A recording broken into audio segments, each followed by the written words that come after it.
Hello everybody. We've seen a great increase in work schedules, differing work schedules, schedules that used to be 8 to 5, even 9 to 6. Today, there's very few schedules that are actually the same across organizations. There are some, of course, especially in smaller businesses and businesses that work directly for the public. But in general, what we see is that many of those schedules are more flexible. And there's a number of reasons for that. First, of course, is technology. Technology allows us to interact today from our home, from our office, even from our mobile phone. There are several employees who will go to Starbucks and able to communicate, telecommunicate, or just simply even have meetings in a different place than either their home or their office. Technology has been a great facilitator in people being able to meet their required needs. It also meets the needs of the organization as well. Of course, telecommunications and differing work schedules would not work if there wasn't some success. As I often say, results matter. So there still are results, either from working at home or working in the office. I would say the results maybe are not as apparent. I believe that working in an office and eliminating many of the distractions in the workplace can be more beneficial. But here's the important part. I don't think it's been enough of a difference between a person working at home and working in the office. Productivity, performance, profitability hasn't been decreased that much where it precludes people from actually working at home.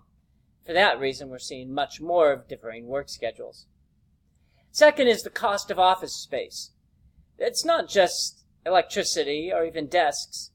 It's space, which is becoming much more expensive as land is more expensive, and just the cost of running a building.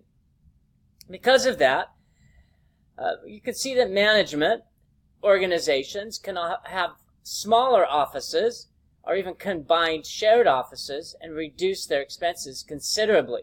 There are some organizations that I'm familiar with that have a considerable staff, but some of the staff works Tuesday and Thursday, some work Monday, Wednesday, Friday, some work Monday and Friday, and they're able to share office space because of that. They have meetings, maybe, when people are required to be there, so you have face-to-face conduct and also contact, but it's less regular than a more typical several days a week employees come in and work. It works well. It's almost like a shared workplace.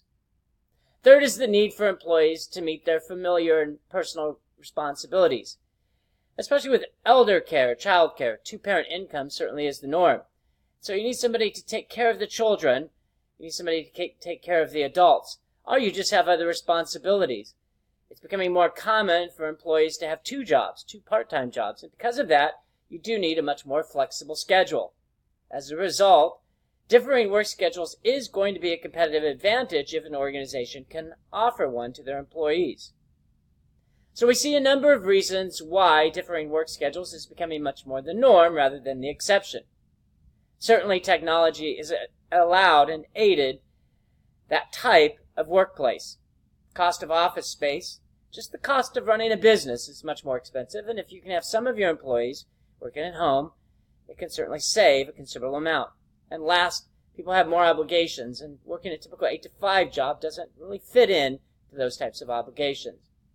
I do say, as I said earlier, that there is a decrease in productivity when people work from home. But it's not significant enough, in fact it's minimal, to preclude people from doing that.